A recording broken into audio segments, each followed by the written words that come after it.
ओम नमः श्री परमहंसास्वादिशरणकमलशनमकरन्दाय भक्तजनमानसनिवासाय श्रीरामचन्द्राय वागीशायस्य वदने लक्ष्मीर्यस्य च वक्षसि यस्यास्ते हृदये संवित्तं नृसिंहमहं भजे। विश्वसर्ग विसर्गादीनवलक्षणलक्षितम् श्रीकृष्णाख्यं परं धाम जगद्धाम नमामि तत्।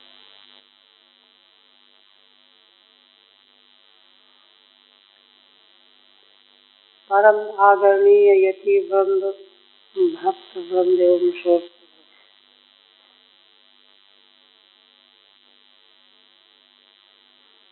श्रीमद् भागवत के दशम स्कंध उत्तरार्ध के अंतर्गत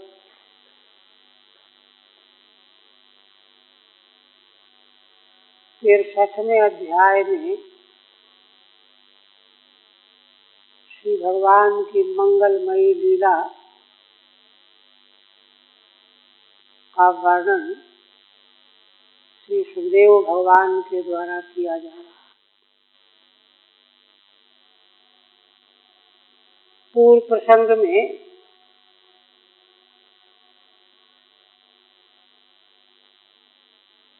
बाणासुर के साथ श्री भगवान का भयंकर युद्ध हुआ। उसके पूर्व में भगवान शिव ने बाणासुर की रक्षा करने के लिए उसके पक्ष में भगवान से युद्ध किया। उनके सारे गण सब मिल करके बाणासुर के पक्ष में युद्ध कर रहे थे। श्री भगवान शिव का अनुग्रह देखिए कि भक्त के लिए भगवान से युद्ध कर। अच्छा, ऐसा नहीं था कि भगवान को जानते नहीं थे, किंतु जानबूझ करके श्री भगवान की महिमा ख्यापित करने के लिए युद्ध करने लगे। ये पक्का था कि युद्ध में हमको ही पराजित होना है, किंतु भगवान की महिमा संसार के समक्ष व्यक्त करने के लिए उन्होंने भक्त का पक्षपात और भगवान के प्रति कितनी विनम्रता, आदर भाव, श्रद्धा। वरना भगवान शिव तो प्रलय के देवता हैं। युद्ध में उनके सारे अस्त्र शस्त्र व्यर्थ हो गए। जर्मणास्त्र के द्वारा भगवान ने उनको निष्क्रिय कर दिया। एक तरफ खड़े होकर के जमुभाई ले बाणासुर भी पराजित हुआ। कोतरा देवी के द्वारा उसकी रक्षा हुई। ये सब प्रसंग हुआ। इसके बाद पुनः सुरक्षित होकर के बाणासुर जब फिर से युद्ध करने के लिए आया, अत्यंत कुपित होकर के, पहली बार तो उसके 500 धनुष, 1000 बाण, अस्त्र सब चकनाचूर हो गए। रथ, सारथी, घोड़े सब मर गए। इस बार पुनः सन्नद्ध होकर के आया और उसमें हजारों भुजाओं से एक साथ खड्ग, बाण, गदा, पट्टिस, परिघ, सारे अस्त्र शस्त्रों का एक बार भी प्रयोग किया, किंतु भगवान ने तत्क्षण सबको नष्ट कर दिया चक्र के। और फिर उसकी भुजाओं को काटने लगे। भगवान शिव ने जब देखा कि भगवान बाणासुर मेरे भक्त की भुजाएं काट रहे हैं, तो उनको हुआ कि कहीं भगवान जो है इसका वध ही न कर दे। तो भक्त की रक्षा के लिए भगवान आतुर हो गए और आकर के भगवान की दिव्य स्तुति, भगवान के परात्पर स्वरूप की महिमा का कथन किया। उनके लीला स्वरूप को धारण करने का रहस्य क्या है? स्वयं प्रकाश, कार्य कारणातीत, सजाति विजातीय स्वगताति भेदत्रय शून्य परम तत्व के रूप में भगवान का आगमन किया। 39 तक हुआ था, 37 39 तक हुआ था। आज इसके बाद भगवान शिव की स्तुति अभी चल रही है। 39वें में माने भगवान अनंत विश्व ब्रह्मांड के रूप में स्वयं प्रकाशित होते हुए भी नित्य शुद्ध बुद्ध स्वरूप में रूप में विद्यमान हैं। संसार का किसी प्रकार का दोष भगवान का स्पर्श नहीं कर सकता। यह बात प्रतिपादन किया 39वें पद से सूर्य का दृष्टांत दे करके। सूर्य से ही उत्पन्न मेघ बादल छाया रूप सूर्य से ही प्रकाशित होता है, किंतु सूर्य को ढक देता है, देखने वालों की दृष्टि को ढक देता है। सूर्य को क्या ढकेगा?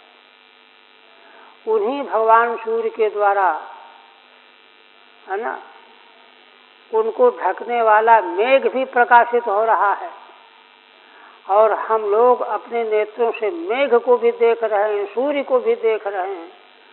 यह दर्शन सामर्थ्य भी भगवान सूर्य से आया हुआ। तो सूर्य से ही प्रकट मेघ और उसी को ढक रहा है। और ढके होने पर भी सूर्य भगवान बादल को भी प्रकाशित कर रहे हैं, अपने को प्रकाशित कर रहे हैं, सारे घटपट आदि पदार्थों को प्रकाशित कर रहे हैं। ये दृष्टांत है। दृष्टांति क्या है? इसी प्रकार से भगवान नित्य शुद्ध बुद्ध मुक्त सजाति विजातीय स्वगतादि भेदत्रय शून्य तत्व, वे अपने ही माया के गुणों से अपने को ढक लेते हैं। माया के गुणों का कार्य है अहंकार। तो जो अहंकार गुणों से प्रकट हुआ है वह प्रकाशित भी भगवान से ही हो रहा है। भगवान से ही अहंकार प्रकाशित होकर के भगवान को ढके हुए है। तो भगवान को क्या ढके? भगवान को हम देखने के लिए हम लोगों की दृष्टि को ढके हुए है। और भगवान के द्वारा अहंकार भी प्रकाशित हो रहा है और हम लोगों के लिए सारे संसार के गुण प्रकाशित हो रहे हैं। जीवात्मा भी प्रकाशित हो रहा है ना। ऐसे सब प्रकाश नित्य शुद्ध बुद्ध भगवान हैं। सारे समग्र संसार के रूप में प्रकट होकर के भी संसार के गुण दोष से गंध से सर्वथा विशुद्ध बने रहते हैं। यह कहने के बाद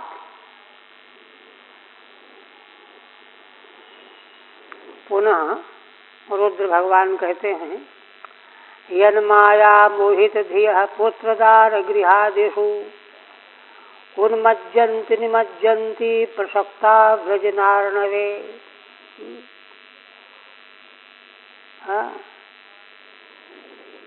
अब भगवान शिव कह रहे हैं कि जिन भगवान की माया से सारे संसार के जीव मोहित हो रहे हैं,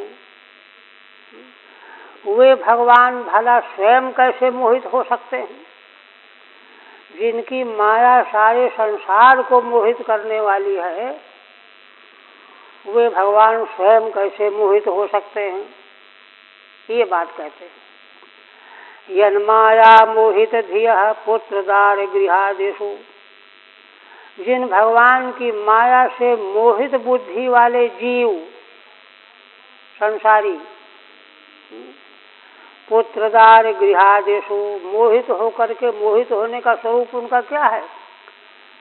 पुत्र पत्नी घर आदिकों में आसक्त होकर के फंसे हुए हैं, चिपके हुए हैं, आश्लिष्ट हैं और रात दिन उसी में पच रहे हैं और नाना प्रकार के धर्माधर्म कर्म करने में लगे हुए हैं। उसके फलस्वरूप उत्कृष्ट योनियाँ, कभी अपकृष्ट योनियाँ, निकृष्ट योनियों में बार बार जन्म ले रहे हैं और जन्म लेकर के फिर उन्हीं में आसक्त हो रहे हैं, फिर कर्म कर रहे हैं, कर्म करके फिर नया शरीर प्राप्त कर रहे हैं, फिर उन्हीं में निमज्जित हो रहे हैं। यह मोहित होना है, यही भगवान की माया से मोहित होना है। पुत्रदार गृहादिषु उन्मज्जन्ति निमज्जन्ति। उन्मज्जित माने जैसे देखिए समुद्र आदि जलाशय में जो डूबने लगता है तो कभी ऊपर उठ जाता है, फिर नीचे चला जाता है, फिर ऊपर उठ जाता है, फिर नीचे चला जाता है। तो उन्मज्जन का मतलब है कि ऊंची योनि को प्राप्त कर लिया, और निमज्जन्ति का मतलब नीचे चला गया, गहराई में चला गया, निकृष्ट योनि में पहुंच गया, तिर्यक योनि को प्राप्त कर लिया। उन्मज्जन्त निमज्जन्ति प्रसक्ता ब्रजनार्णवे। क्यों? क्योंकि वे प्रसक्त बने हुए हैं। प्रसक्त माने प्रकर्षेण आसक्ता, प्रसक्ता अत्यंत आसक्त हैं। ब्रजनार्णवे माने, ब्रजिन माने दुख के समुद्र में डूब रहे हैं। ब्रजनार्णवे दुख के समुद्र में कभी ऊपर उठते हैं, कभी नीचे चले जाते हैं। यह भगवान की माया के प्रभाव का स्वरूप है। ठीक है। किंच मायाश्रयस्य अन्यान् मोहयतः तव कुतः संसृति। श्री भगवान माया के आश्रय बन करके माया के द्वारा औरों को तो मोहित करते रहते हैं, सारे जगत को, है ना, किंतु भगवान स्वयं मोहित नहीं होते।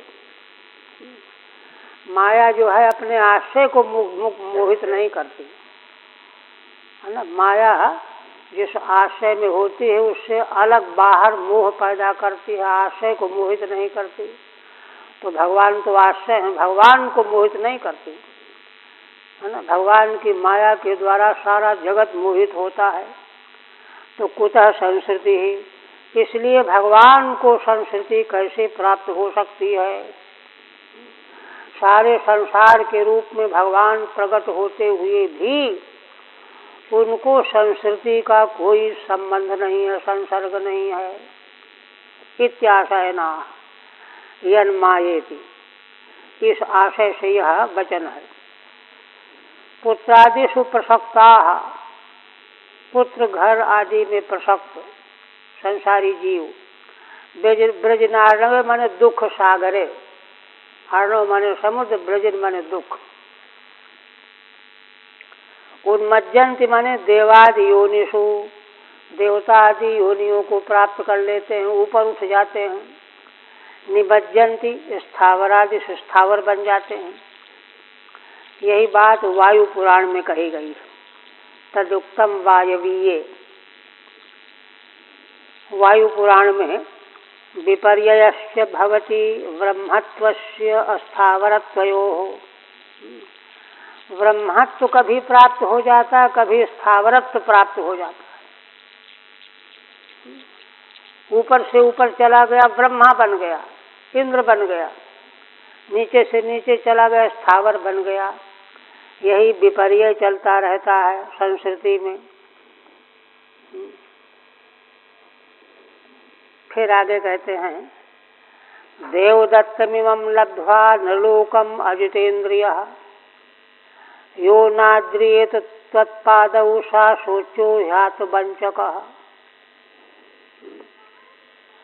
पुनः भगवान शिव कहते हैं, इस प्रकार से पूर्वोक्त विवेचन से जीव और जगत और इन दोनों के नियामक भगवान परमेश्वर, भगवान के नियंत्रण में जीव जगत कैसे संचरण करता है, यह सब बता दिया गया। यह सब व्यवस्था पूरी तरह से बता दी गई। अब इस व्यवस्था का रहस्य बताने जा रहे हैं भगवान शिव कि इस भगवान के नियंत्रण में रहने वाली व्यवस्था के भीतर जो मनुष्य भगवान के चरणों का भजन नहीं करता वह तो शोक करने के योग्य है ना। देवदत्तमिमं लब्ध्वा नृलोकम अजितेन्द्रियः। यह नृलोक माने मानव देह, देव माने भगवान के द्वारा प्राप्त कराया गया है।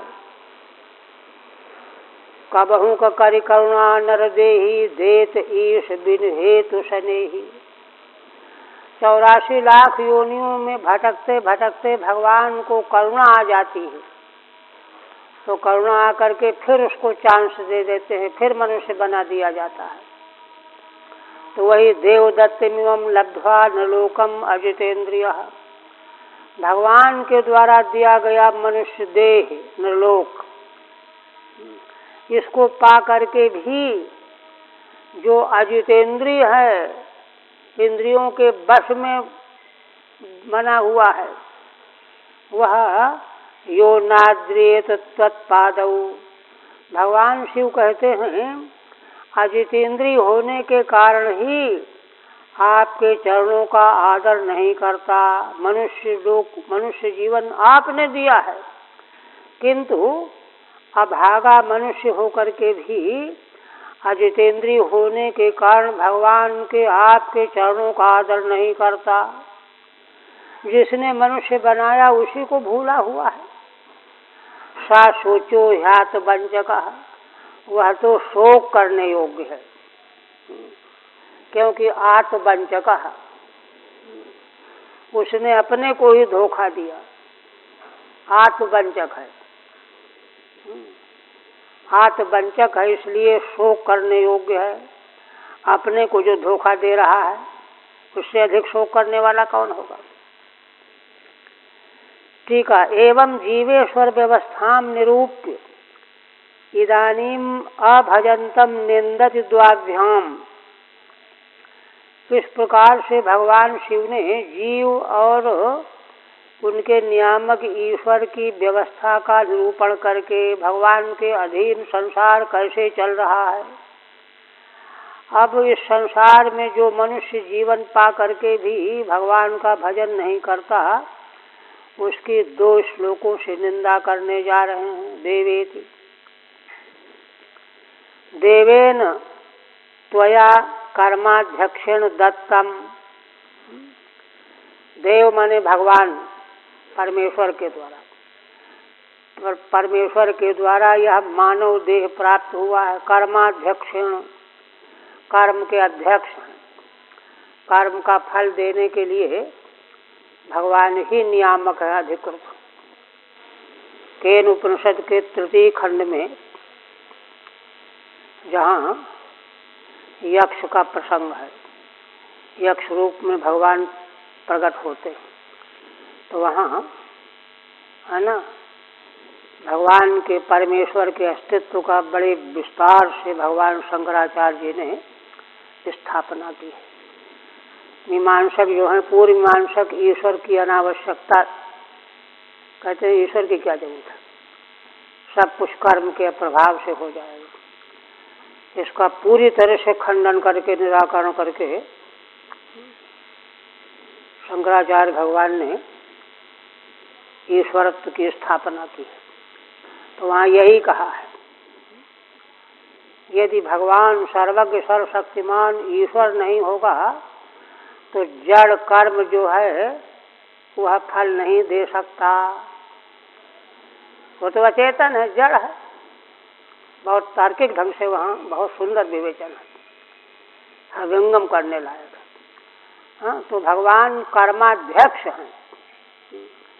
वे अच्छी प्रकार से समझते हैं कि इसने किस योग्यता का कर्म किया है और इसके फलस्वरूप इसको कैसा जीवन मिलना चाहिए, फल देह मिलना चाहिए। यही सर्वज्ञता और सर्वशक्तिमत्ता है। सा सर्वज्ञ स सर्वित। सर्वज्ञ सर्वित की व्याख्या हमारे महाराज कहा करते थे। सर्वज्ञ माने सामान्यतया सर्वान जानाति सर्वज्ञ, और सर्वित माने विशेषणापि सर्वम जानाति इति सर्वित। विशेषण का मतलब क्या हुआ? तो महाराज कहते कि अनंत जीवों के, प्राणियों के द्वारा किए गए अनंत काल में अनंतानंत जो कर्म हैं उनका ठीक ठीक गणित से हिसाब लगा करके, नाप तौल करके, इस कर्म का यह फल इसको मिलना चाहिए, इतने दिनों तक मिलना चाहिए, इतनी मात्रा मिलना चाहिए, इसको ठीक ठीक परिमाप के रूप में भगवान जानने वाले हैं, इसलिए सर्वित। ये महाराज कहते हैं सा सर्वज्ञ स सर्वित। उसको स्वीकार किए बिना अचेतन कर्म जो है नियामक नहीं हो सकता। वो तो अंधाधुंध हो गया। जैसे हवा चल गई तो पेड़ की डाल टूट करके गिर पड़ी। इस तरह से कर्म को जिम्मेदारी सौंपी जाएगी तो कुछ नहीं बनेगा। वही यहाँ पर कह रहे हैं कर्माध्यक्षेण दत्तम। वे ही भगवान जीव मात्र के कर्म के दृष्टा, उनके द्वारा दिया हुआ यह मानव देह है। न देह मिमम लब्ध्वापि, इसको प्राप्त करके भी आपके चरणों में प्रीति नहीं करता।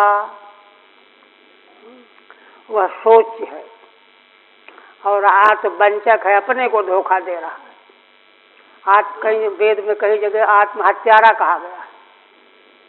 आत्महन गति जाए जो न तरई भवसागर ही नर समाज असपाई।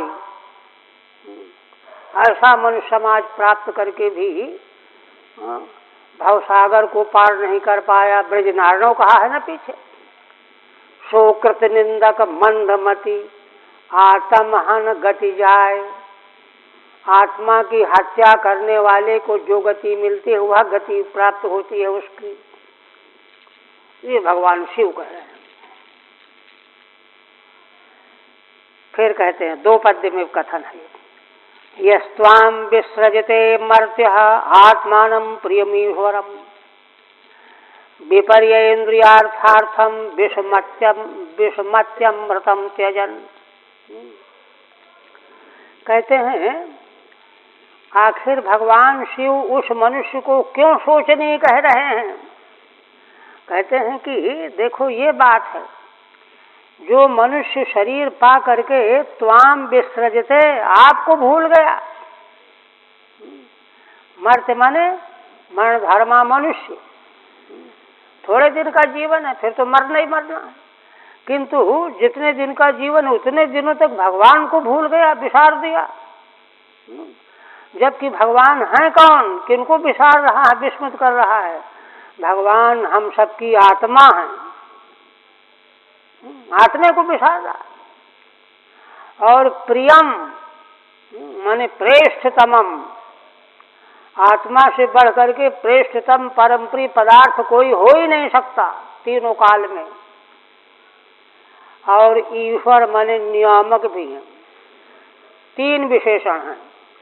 जो भगवान हमारी आत्मा हैं, हमारे परम प्रियतम प्रेष्ठ हैं, और ईश्वर माने नियामक हैं। देखो ईश्वर माने नियामक कहने का मतलब क्या है? तीनों विशेषणों का रहस्य है ना, कि अगर भगवान नियामक ईश्वर नहीं होंगे तो जैसे कोई आलस्य में हो और कोई जो है दुख भोग रहा है, फटफटा रहा है, अब उसको आलस्य वाले को पता ही नहीं कि क्या हो रहा है, उसे क्या रक्षा होगी उसकी। इसलिए भगवान नियामक हैं, कण कण के नियामक है ना। ईश्वर शब्द का अर्थ होता है ईश्वरशील, शासन करने वाला, नियामक। ईशावास्य में व्याख्या है इसकी। तो ऐसे भगवान को माने विसर्जन कर देता है मरण धर्मा होकर के भी। और कहते हैं कि क्यों ऐसा करता है, ये पागलपन का काम करता क्यों है। तो देखिए, असल में देखिए श्रीमद् भागवत की महिमा जो कही गई है कि इसका परिशीलन करने पर भगवान में प्रेम हुए बिना रह ही नहीं सकता। क्यों? क्योंकि इसमें जगह जगह पर ऐसे प्रसंग आते हैं जो संसारासक्त प्राणी के दिमाग में ठोकर लगाते हैं। हाँ, ये तो मेरे में लग रही, फिट हो रही बात, तो उसको धक्का लगता है कि रे देखो मैं कितना निकृष्ट हूँ, लज्जा आती है। इस प्रकार से उसके हृदय में परिवर्तन शुरू हो जाता है। तो कहते हैं कि क्यों? विपर्येन्द्रियार्थार्थम विषमत्यमृतम त्यजन, है ना। विपर्य, विपर्य माने उल्टी खोपड़ी, उल्टी बुद्धि, कुछ का कुछ समझना, है ना। जो अनात्मा है उसको आत्मा समझ लेना, हाँ? जो दुख रूप है उसको सुख रूप समझ लेना, है ना। और जो अप्रिय है उसको प्रिय समझ लेना। विपर्य का लक्षण सूत्र में, योग दर्शन के सूत्र में अविद्या के लक्षण में बताया गया है। तो है ना, सूत्र है वो, अनित्याशुचि आत्मख्यातिर विद्या। अनित्य अनात्मा, अनात्मा अनित्य, अनात्मा में आत्मबुद्धि, अनित्य में नित्य बुद्धि, दुख में सुख बुद्धि, इस समझ का नाम है अविद्या। यही है विपर्य। विपर्य तो विपर्य के कारण भगवान क्या कहते हैं, इंद्रियार्थार्थम, इंद्रियां, 5 ज्ञान इंद्रियां, 5 कर्म इंद्रियां, इनके अर्थ शब्द स्पर्श रूप रस गंध इन्हीं को तो ग्रहण करते हैं। उन्हीं के लिए इंद्रियों के अर्थ माने इंद्रियों के विषय शब्द आदि, और दूसरे अर्थ का मतलब है उन्हीं के मतलब से, इंद्रियार्थ के मतलब से, दृष्टि से, है ना, जो है वह भगवान को त्याग देता है और इंद्रियों के विषयों को से प्रेम करने लगता है, इन्हीं को इकट्ठा करने में लग जाता है। तो ऐसा उसका यह करना क्या है, मानो विष खा रहा है, अमृत को फेंक रहा है, विष खा रहा है। विषम अति अमृतम त्यजन, अमृत का त्याग कर रहा है, विष खा रहा है। इंद्रियों के विषयों को विपर्य होने से क्या है, उन्हीं को आत्मा रूप समझता है, उन्हीं को सुख रूप समझता है, उन्हीं को नित्य समझता है। इसलिए जो है वह सोच है, सोच का स्वरूप बताया भगवान ने। ठीक है, सोचत्व हेतु, सोच क्यों है, यस्त्वामिति विपर्यया विपरीता, विपर्य माने विपरीत बुद्धि, उल्टी खोपड़ी, अनात्मा अप्रिय अनीश्वरा ये इंद्रियार्था। संसार के इंद्रियों के विषय जो हैं ये अनात्म रूप हैं, जो आत्मा न हो उसी को अनात्मा कहते हैं। दृश्य जितना भी है वह सब अनात्म वर्ग में आएगा। तो इसलिए 5 विषय शब्द आदि अनात्मा रूप हैं। और अप्रिया, इसलिए प्रिय तो आत्मा है, आत्मा के लिए इनको व्यक्ति प्रेम करता है। और अनीश्वरा, ये तो जड़ हैं, अनात्म रूप हैं, जड़ हैं और विनाशी हैं, ईश्वर थोड़े हैं, है ना। ईश्वर अनीश्वरा ये इंद्रियार्था, इंद्रियों के अर्थ उसी में सब आ गया, पुत्र घर संपत्ति आदि, पुत्रादि तदर्थम, उन्हीं के लिए भगवान का त्याग कर देता है मनुष्य शरीर पा करके, तो मानो अमृत को छोड़ करके विष पी रहा है, विष खा रहा है। सोच, आम ब्रह्माथ विबुधा मुनयश्यामलाशयाः सर्वात्मना प्रपन्नास्त्वामात्मानं प्रेष्ठमीश्वरम्। अब भगवान शिव कहने जा रहे हैं, कहते हैं अच्छा ऐसे मनुष्य तो जो हैं सोच हो गए, अमृत को फेंक करके विष खाने वाले हो गए।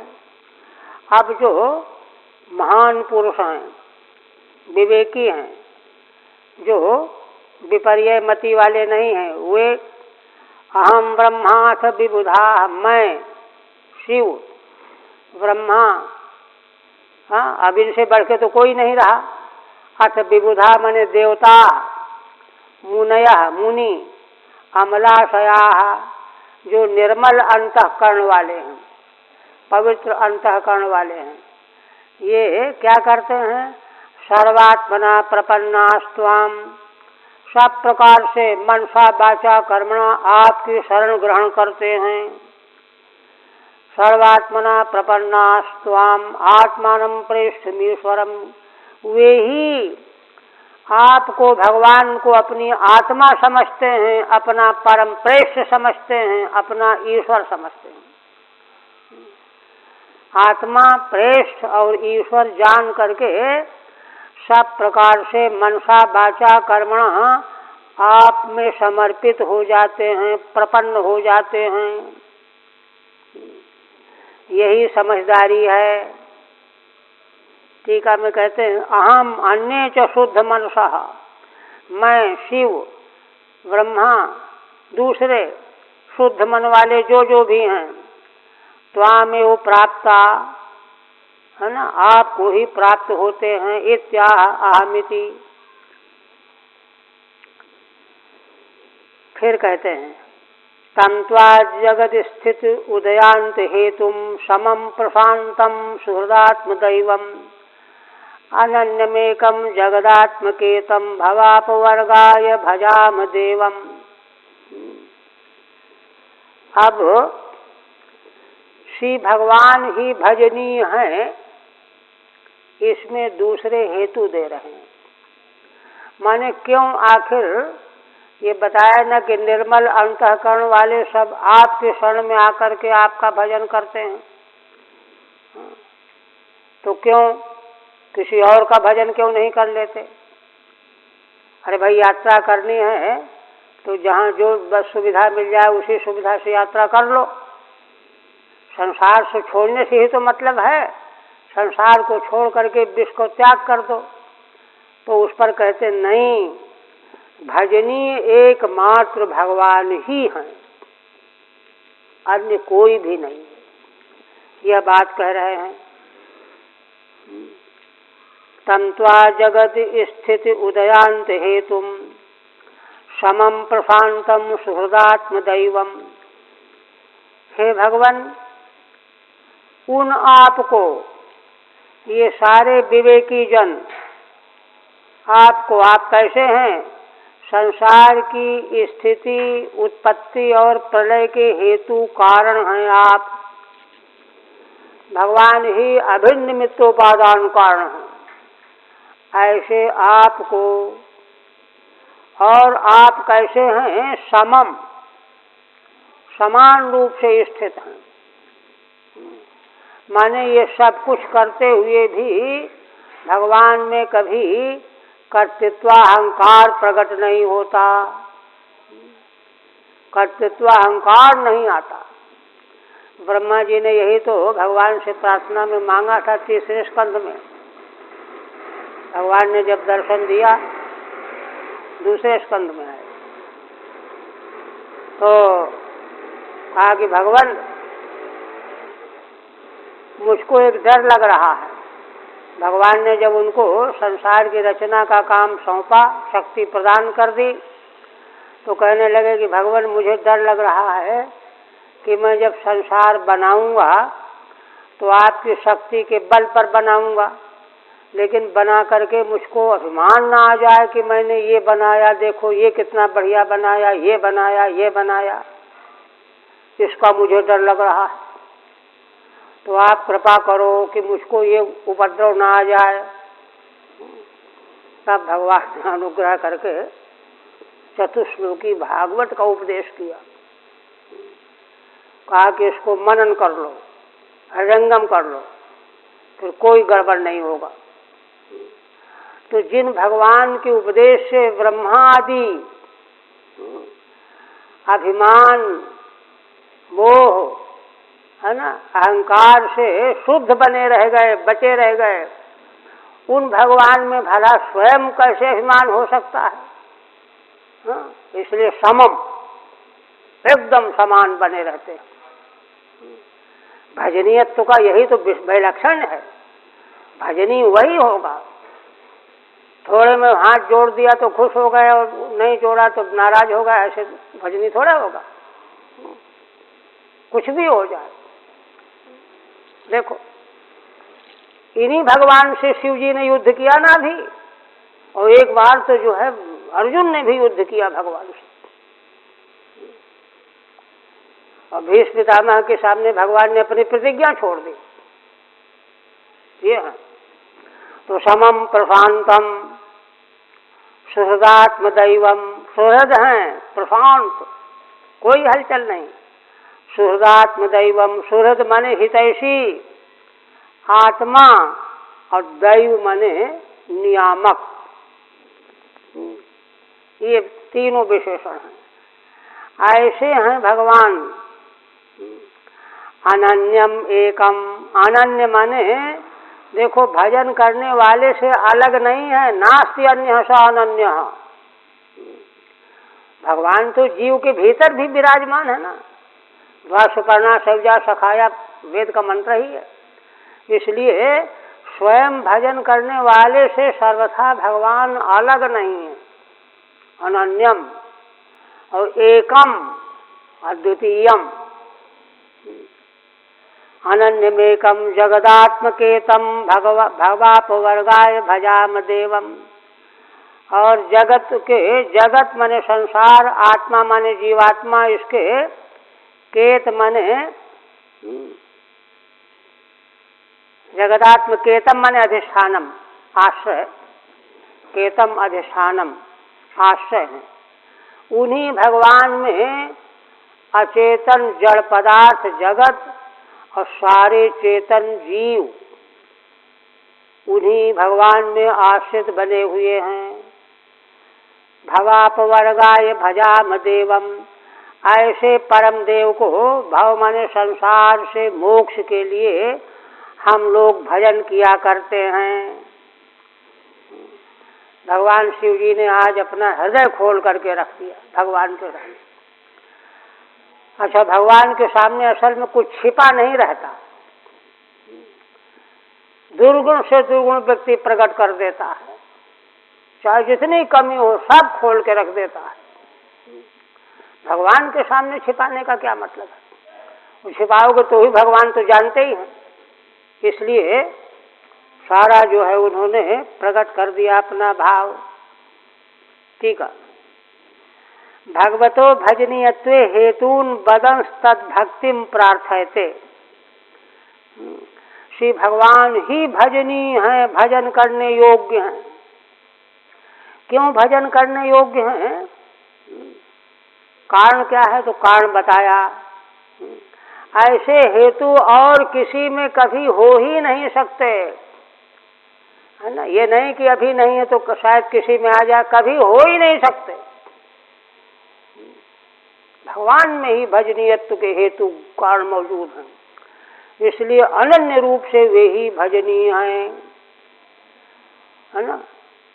हेतु तद भक्तिम प्रार्थयते, ऐसा कथन करते हुए उन भगवान की भक्ति हमको प्राप्त हो जाए ये प्रार्थना करते।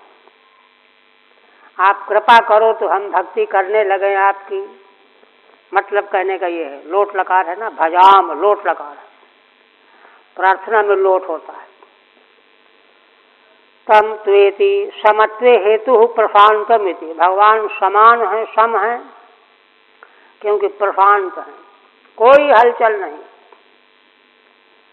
सुसेव्यत्मा, और सुसेव्य माने सुख सेव्य है,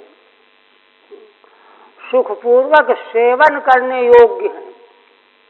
कोई हो तो बड़ा सामर्थ्यशाली, लेकिन इतनी दूर हो कि वहाँ पहुँचना ही मुश्किल है। अथवा कोई पास भी हो, है ना, पास होने पर भी, है ना, वो कभी किसी की ओर देखता ही नहीं है, उसका भी कौन भजन करेगा? क्या होगा सिर पीटने से? तो देखने वाला नहीं है। इसलिए भगवान ही सुसेव्य क्यों है? देखिए, प्रहलाद जी ने असुर बालिकों को बताया है संसार से निवृत्ति का मार्ग। तत्रोपाय सहस्राणाम, कहते हैं कि उपाय तो मित्रों हजारों कहे गए हैं, शास्त्रों में बताए गए हैं, किंतु सर्वोत्कृष्ट उपाय भगवान का भक्ति योग है। उसके फिर कई हेतु वहाँ दिए, क्यों ऐसा है, बहुत दिव्य। तो वही यहाँ कह रहे हैं कि सुसेव्यत्व भगवान में ही है। क्यों? सुहृदात्म दैवम, क्योंकि भगवान सुहृद माने हितैषी हैं। सुहृद माने बुद्धि प्रवर्तकत्वात्, भगवान बुद्धि को के प्रवर्तक बन जाते हैं। इस जीव का कल्याण करना है तो उसकी बुद्धि ऐसे बना देंगे कि भगवान का स्मरण करने लगे। सुहृद होने का मतलब है प्रवर्तक। अब जो केवल बैठा हुआ है, कोई आओ चाहे ना हो, उसके भजन से क्या होगा? कोई भरोसा नहीं, कोई विश्वास नहीं। बुद्धि प्रवर्तकत्वात्। दूसरा है आत्मा, आत्मा च सर्वात्मकत्वात्। वे भगवान तो सभी की आत्मा है, तो हमारे आत्मा भी है, तो सबके आत्मा है, सर्वात्मा है भगवान। और एवं भूतम दैवम ईश्वरम त्वाम, ऐसे आप दैव भी हो, ईश्वर भी हो। दैव ईश्वर होने से सामर्थ्यशाली है भगवान। नहीं सामर्थ्य न हो तो क्या होगा भजन करने से? न चान्यो भजनियो अस्तित्याह। इसलिए हे भगवान, दूसरा कोई भजनी, दूसरा कोई हो ही नहीं सकता। इसलिए देखिए, भजनी भगवान है, इनको छोड़ करके इधर उधर जाना, भटकना, भ्रम में पड़ना है। अनन्य मेकम, जो भगवान अनन्य और एक हैं। अनन्य मेकम की व्याख्या करते हैं समाना समान जातीय रहितम। देखिए भेद किस तरह का होता है? समान जाति, जैसे गऊ हैं तो गऊ एक ही जाति की हजारों गऊ हैं, सजाति भेद हो गया, ये गऊ ये गऊ ये गऊ। विजाति भेद क्या है? अलग अलग जाति वाला, ये गऊ है, ये हाथी है, ये घोड़ा है। इस प्रकार का दोनों तरह का भेद नहीं है। हाँ, माने भगवान के समान कोई हजारों हैं क्या? कोई भी नहीं है। इसे सजाति भेद नहीं, अब विजाति भेद का तो प्रश्न ही नहीं। जब भगवान ही सारा विश्व बने हुए हैं तो विजाति भेद कहाँ से आएगा? तो समाना समान जाति रहितम, समान जाति से भी रहित और असमान जाति से भी, माने विजाति से भी रहितम, ऐसे आप हैं। तत्कुतः, तो कहते हैं कि ऐसा क्यों है भगवान का? जगतामात्मनाम चकेतम अधिष्ठानम, क्योंकि भगवान जगत संसार और आत्मा जीव, इन दोनों के केत माने अधिष्ठान है। अधिष्ठान है। देखिए, अधिष्ठान शब्द को लेकर के थोड़ा सावधानी से चिंतन करना चाहिए। अधिष्ठान का मतलब यहाँ ये है अधितिष्ठत तस्मिन् नित्यधिष्ठानम।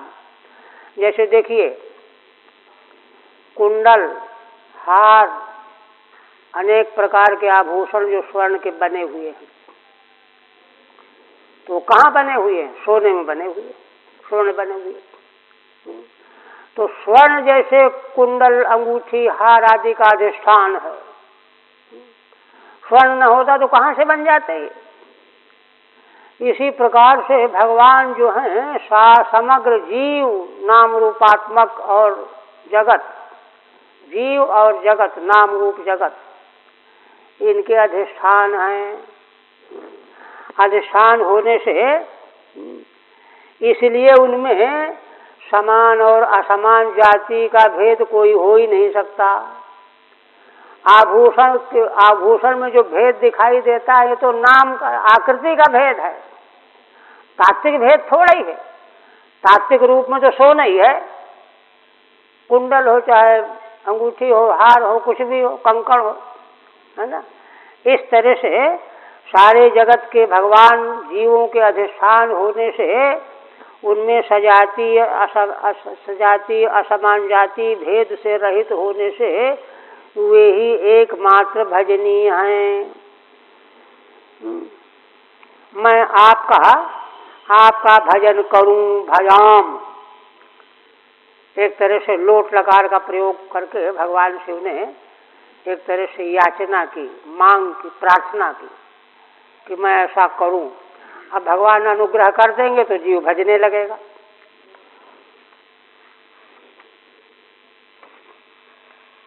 अब इसके बाद अब बाणासुर के बारे में कहने लगे, क्योंकि भगवान की स्तुति भगवान शिव ने बाणासुर की रक्षा के लिए प्रयोग किया। पहले युद्ध किया, युद्ध में पराजित हो गए, फिर स्तुति करके प्रार्थना करके उसकी रक्षा की मांग कर रहे हैं।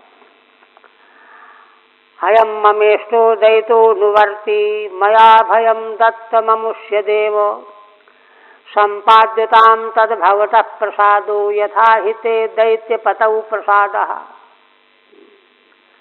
भगवान शिव कहते हैं कि भगवान, यह बाणासुर मेरा प्रिय है। अयम मम इष्ट माने मुझे अच्छा लगता है, दैत्य माने प्रिय है, मुझे प्रिय भी है, और अनुवर्ती मेरा अनुवर्तन करने वाला है। और अमुष्य, हे देव मया अभयम अपि दत्तम, हे देव अब चाहे मुझे भूल ही हुई आप समझिए, लेकिन मैंने इसको अभय का वरदान दे रखा है। इन तमाम कारणों से कई कारण बता दिए। संपाद्यताम तद भवतः प्रसादः, अब मेरी इच्छा ये है कि आपके प्रसाद से, प्रसन्नता से यह जो है निर्भयता को प्राप्त कर ले, निर्भय हो जाए, भय रहित हो जाए। भवतः प्रसादः यथा हिते दैत्य पतौ प्रसादः, हे भगवान जैसे आपने दैत्यपति प्रहलाद को प्रसन्न होकर के वरदान दे रखा है। प्रहलाद को भगवान ने वरदान दिया है नृसिंह रूप में कि जाओ तुम्हारे वंश में किसी का जो है मैं वध नहीं करूँगा। तो जैसे आपने दैत्यपति प्रहलाद पर अनुग्रह करके वरदान दे रखा है प्रसन्न होकर के, उस प्रकार से मैंने उसी वंश का तो ये भी है, और मैंने इसको वरदान दे रखा है, अभय कर रखा है, इसलिए आप कृपा करके इसकी रक्षा कर दीजिए, ये कहा। श्रीधर स्वामी कहते हैं स्वयं भक्तिम आशास्य, देखिए भगवान शिव जी ने पहले अपने लिए भक्ति की प्रार्थना की, आशास्य माने इच्छा की कि हम आपका भजन करें, भजनी आप ही हैं। हाँ, यही तो आशा करना है ना, इच्छा करना है। स्वभक्तस्याभीष्टमाशास्ते, अब शिव जी का भक्त जो बाणासुर है उसका अभीष्ट ये है कि मैं निर्भय हो जाऊं, जीवित रहूं, तो उसके लिए भगवान से प्रार्थना करने लगे। आयमिति, मेरा इष्ट है, दैत्य है, अनुवर्ती है, मैंने इसको अभय दे रखा है। अच्छा, आपने जैसे दैत्यपति प्रहलाद को निर्भयता का वरदान दे रखा है, वैसे मैंने इसको दे रखा है। तब भगवान शिव की यह बात सुन करके, उनकी स्तुति सुन करके और उनकी प्रार्थना सुन करके श्री भगवान वाज, भगवान देखिए क्या कहते हैं, यदात्थो भगवान स्वम नः करवाम प्रियम तव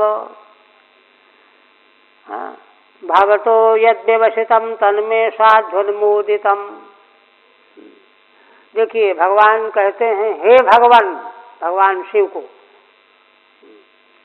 हे भगवान आपने जैसा कहा है ना, यद आर्थ आपने जो कहा है, त्वम नः करवाम प्रियम तव, मुझसे आपने जो कुछ जैसा कहा है उस प्रकार का हम प्रिय ही काम करेंगे। तव प्रियम करवाम, हम प्रिय कृत्य ही करेंगे।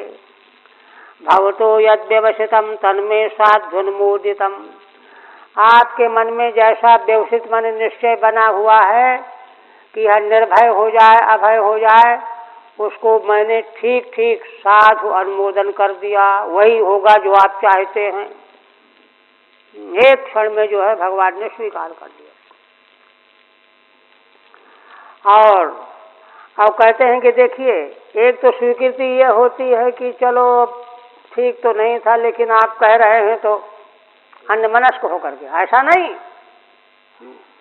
देखिए भगवान की लीलाएं जो हैं परस्पर सापेक्ष साकांक्ष होती हैं। तो कहते हैं कि अबद्धोयम ममाप्येषो, हे भगवान यह तो मेरे लिए भी अबद्ध है। आपने इसको वरदान दे रखा है तो ठीक ही है, मेरे लिए भी तो यह अबद्ध है। ऐसा अयम मया ममापि अबद्ध। क्यों? भैरोचन सुतोषुरः, विरोचन का पुत्र बलि, विरोचन के पुत्र थे ना, उनका पुत्र यह बाणासुर है, 100 पुत्रों में ज्येष्ठ है ना। तो ये तो मेरे द्वारा भी अबद्ध है।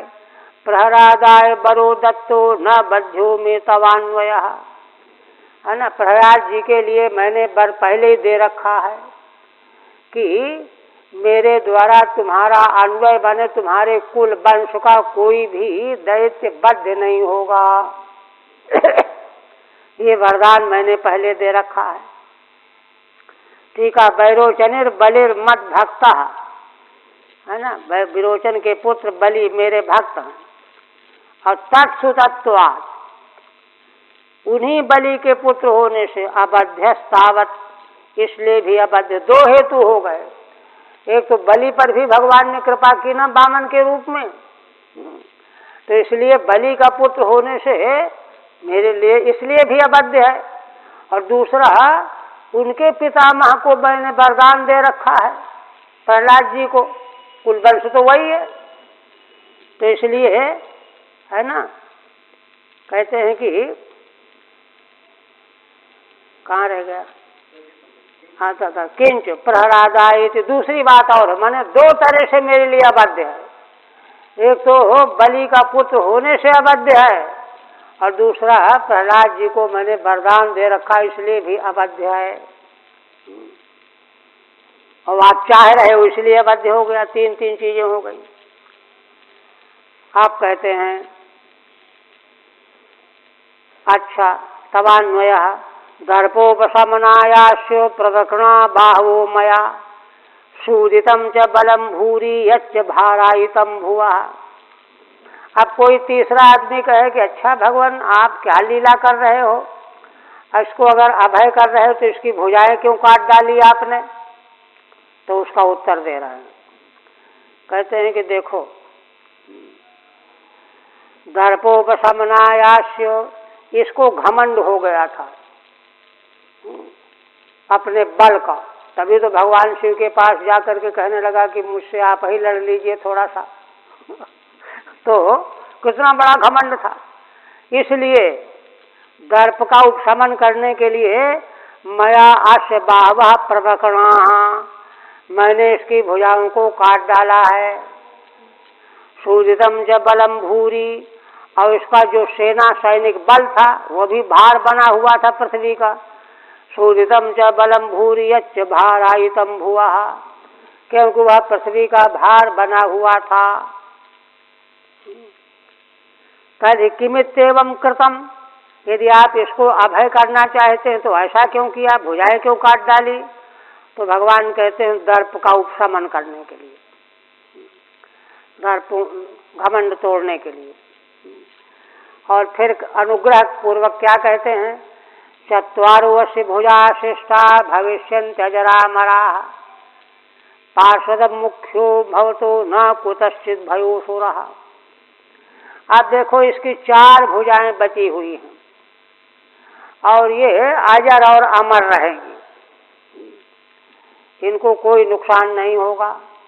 इतने नहीं, भगवान शिव से कहते हैं कि भवतः पार्षद मुख्यो भविष्यति, आपके पार्षदों में मुख्य पार्षद होकर के रहेगा। ना कुतश्चित भयोसुरः, और इस असुर को, बाणासुर को कहीं से किसी प्रकार का कभी कोई भय नहीं रहेगा।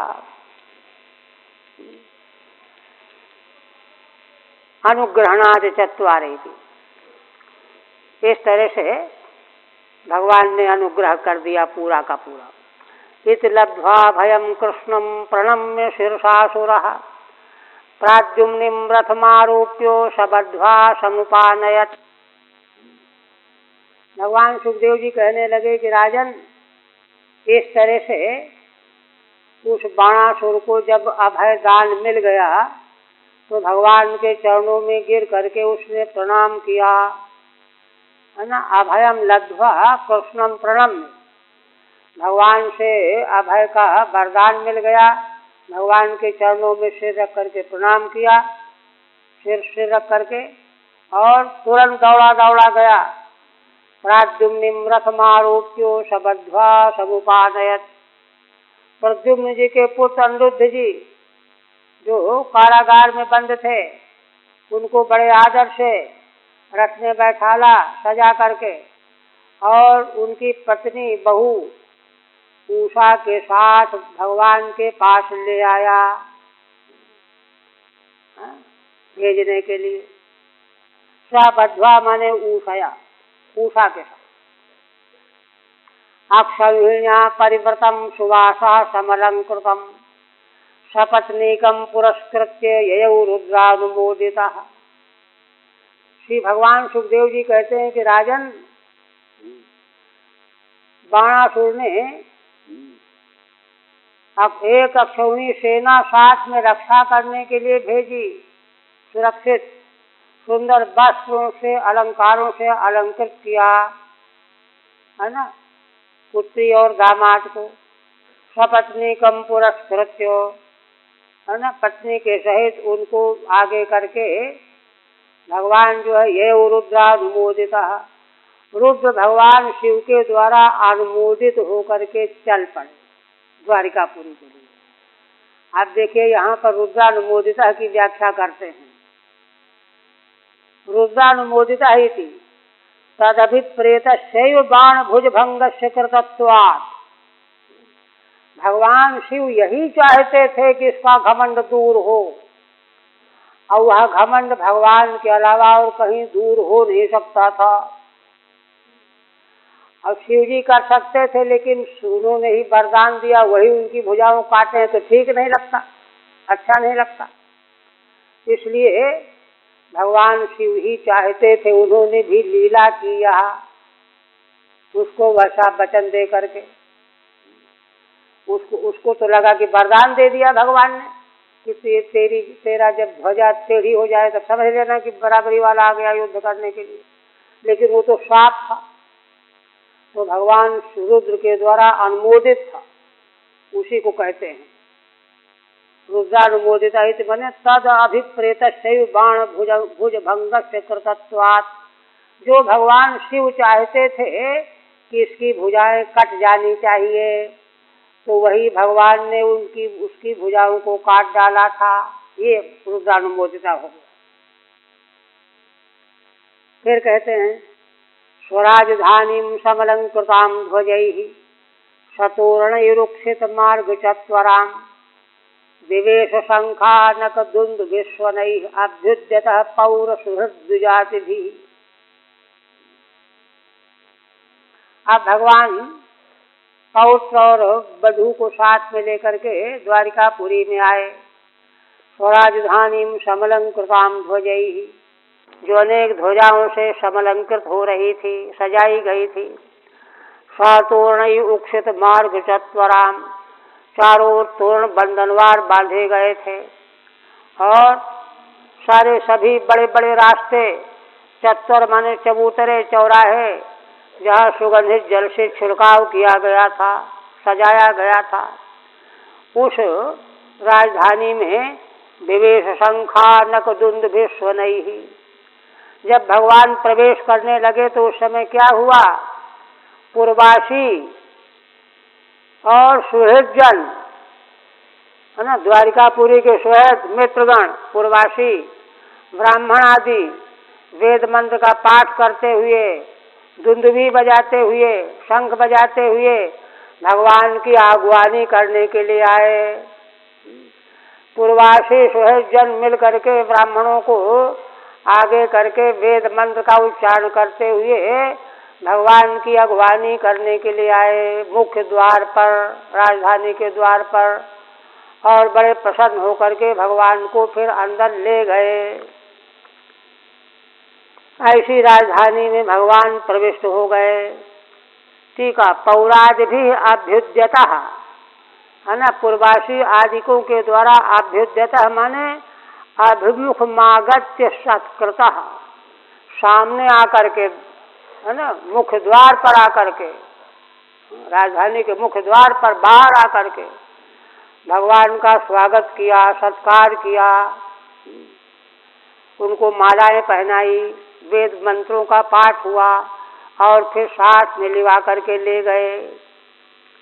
इस प्रकार से यह दिव्य लीला चरित्र पूरा हुआ। अंतिम में कहते हैं भगवान की इस लीला का फल बता रहे हैं। यैवं कृष्ण विजयम शंकरेण च संयुगम संस्मरेत प्रातरुत्थायो न तस्य स्यात् पराजयः।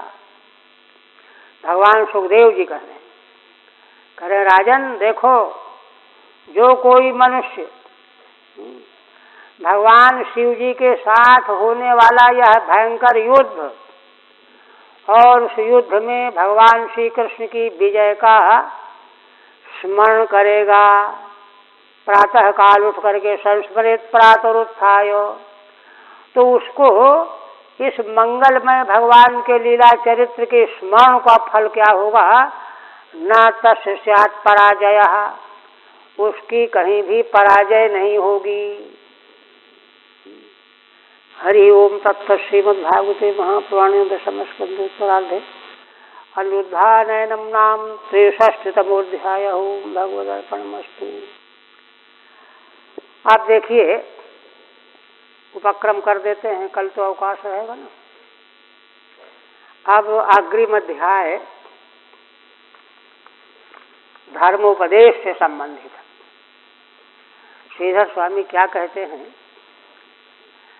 चतुष्षष्टितमे कृष्णो नृगम पापादमोचयत्। आगे वाले 64वें अध्याय में भगवान श्री कृष्ण कृष्ण महाराज नृग को उनके पाप से मुक्त कर देंगे, पाप मूर्छित हो जाएगा। उनसे जो अपराध हो गया था उसके फलस्वरूप गिरगिट योनि में उनको आना पड़ा, है ना। अच्छा, पाप का नाश कैसे हुआ?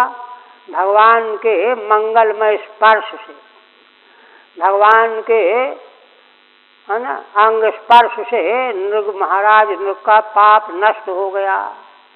इस प्रकार से भगवान ने महाराज नृग को पाप से मुक्त कर दिया। फिर देवलोक चले गए। ब्रह्मस्वहारी दोषोक्त्या राज्यो दृप्ता न शिक्षयत्। इसी के साथ में भगवान ने उन घमंडी राजाओं को एक शिक्षा भी दी है।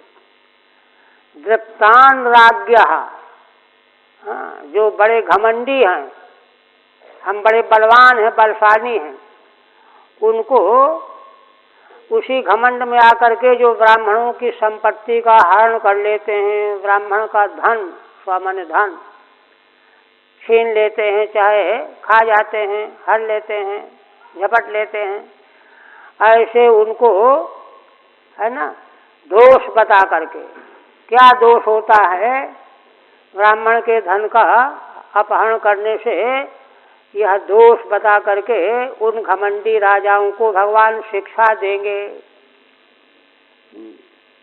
ये मूलतः शिक्षा होगी। फिर कहते हैं देखो, विभूति भाग्य भोगादि मदोन्नत मनोरथान, ये तो सामान्य बात हुई। इसके बाद विशेष करके भगवान यदुवंशियों के प्रति उपदेश करेंगे। क्यों? विभूति भाग्य भोगादि मदोन्नत मनोरथान, विभूति सौभाग्य, सौभाग्य से मिले हुए भोग, जिससे उनके है ना मद से उन्नत होकर के उनके बड़े बड़े मनोरथ बने हुए हैं, हम तो ऐसा कर सकते, हम वैसा कर सकते, हम तो ऐसे हैं, हम वैसे हैं। ऐसे जो राजा लोग, जिनके मद से उन्नत मनोरथ वाले जो राजा लोग हैं, अन्वशासत यदून कृष्ण, वे कौन है? यदुवंशी। सारे यदुवंशी ऐसे ही हैं, मदोन्नत मनोरथ वाले हैं। उनको भगवान ने अनुशासित किया है, अनुशासित किया है। देखिए, शासन और अनुशासन में क्या फर्क है? शासन का तो मतलब यह है कि कानून बता दिया गया, इसको तोड़ेगा तो दंडभागी होगा। अनुशासन का मतलब क्या है कि उसको पूरी तरह से अनुशिष्ट कर देना, है ना, उसमें वह बात आ जानी चाहिए। तो चूंकि वे सारे बालक जो हैं यदुवंशियों के ही थे, जो प्रसंग आगे आ रहा है, इसलिए भगवान के पुत्र पौत्र आदि ही तो थे वे सब। तो इसलिए उनके बहाने जो है सारे यदुवंशियों को, जो मद से उन्नत मनोरथ वाले हैं, उनका अनुशासन किया। भगवान ने यहाँ तक कहा कि देखो, मैं जो कह रहा हूँ यह मैं स्वयं पालन करता हूँ। याद रखो, अगर किसी ने जो है इसका उल्लंघन किया तो मैं उसको दंडित करूँगा। दंड का भय दे करके अनुशासन किया जाता है। और यूँ केवल उपदेश कर देना, मानो चाहे ना मानो तुम्हारी मर्जी, ये तो केवल प्रवचन हो गया। किंतु यहाँ कह रहे हैं अनुशासन, खबरदार कोई गड़बड़ न करना, ऐसा भगवान ने आदेश दे करके पिता और गुरु की तरह से जो है अनुशासन करने वाले। अनुशासत यदून कृष्णो नृगोद्धार प्रसंगतः, है ना, प्रसंग आया महाराज नृग के उद्धार का, उनका उद्धार का प्रसंग आया।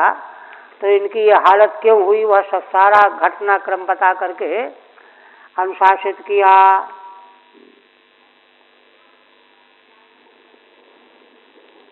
अब मूल शुरू करें, एक दो श्लोक क्या है। शुकवाच एक दो पवनम राजन जगमुर यदु कुमारका विहर्तुम सांब प्रद्युम्नो चारु भानु गदादय।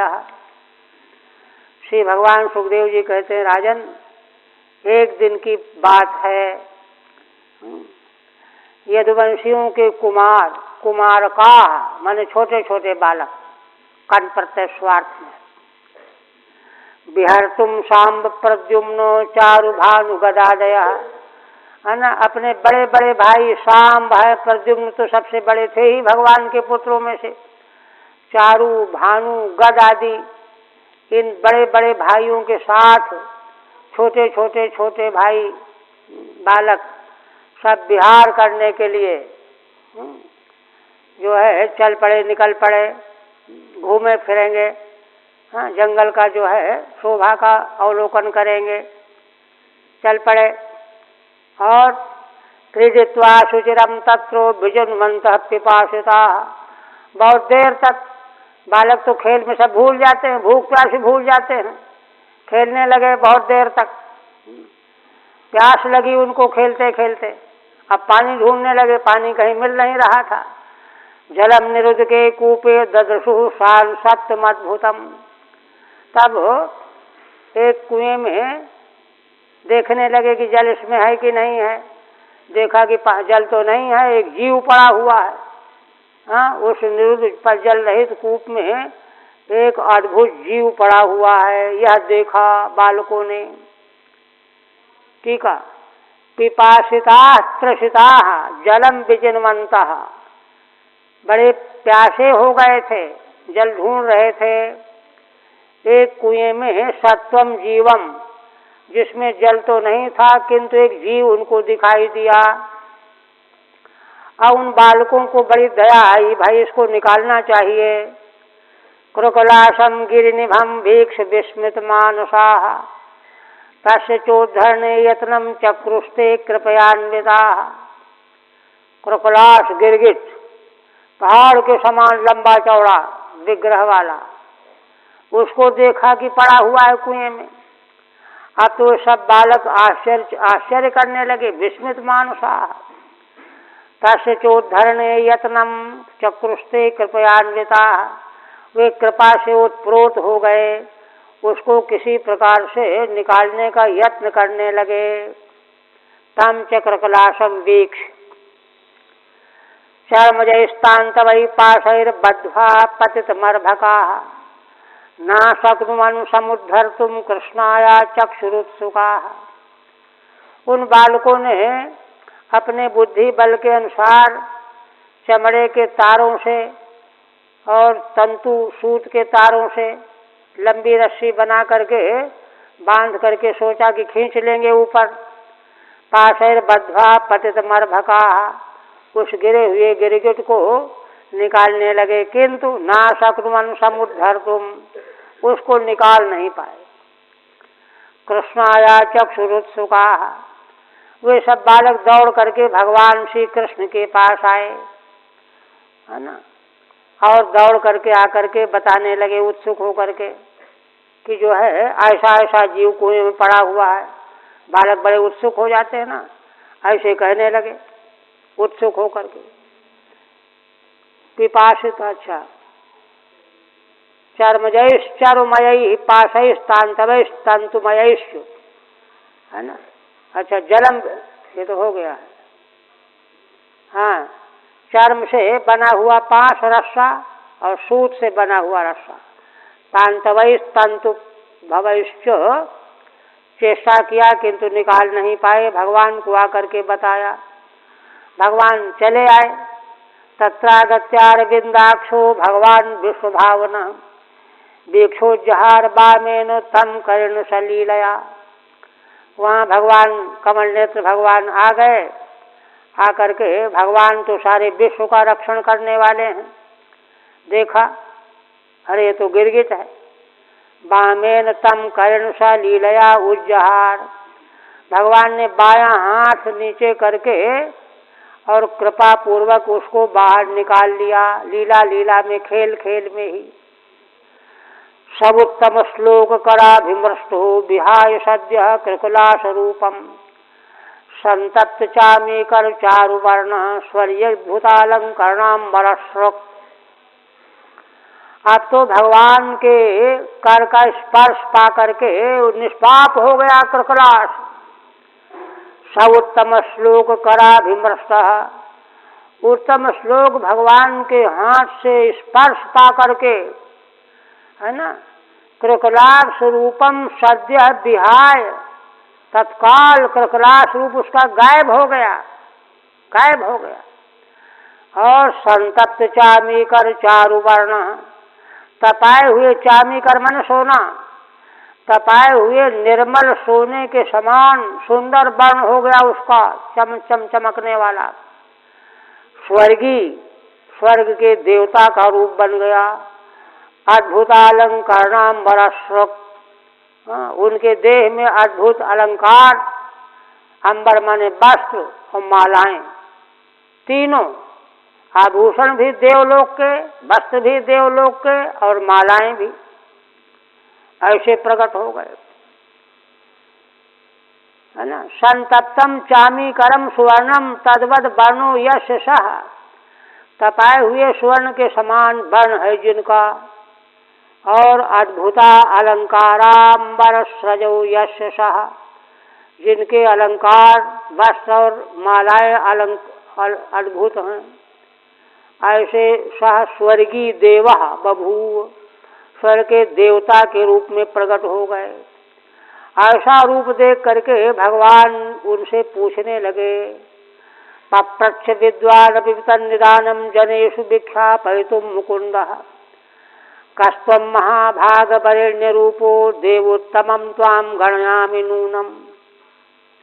भगवान पूछने लगे, यद्यपि भगवान सब जानते थे, विद्वान अपि, कौन पूछने लगे, कैसे जानते थे, क्यों पूछने लगे, जनेषु विख्यापयितुम मुकुंदः, भगवान लोगों के बीच में रहस्य बताना चाहते थे, लोगों को समझाने के लिए कि देखो अधर्म पाप का फल क्या होता है। कस्त्वं महाभाग वरेण्य रूपः, भगवान ने पूछा कि अरे तुम तो बड़े भाग्यशाली हो, तुम्हारा रूप तो बड़ा सुंदर देवताओं जैसा है। देवोत्तमम त्वाम गणयामि नूनम, तुम निश्चित रूप से कोई उत्तम देवता हो। फिर क्या पूछते हैं आप, दशामिमां वा कतमेन कर्मणा संप्रापितो अस्य तदर्ह सुभद्र, आप यह बताओ कि यह दशा किस कर्म के फलस्वरूप आपको प्राप्त हुई।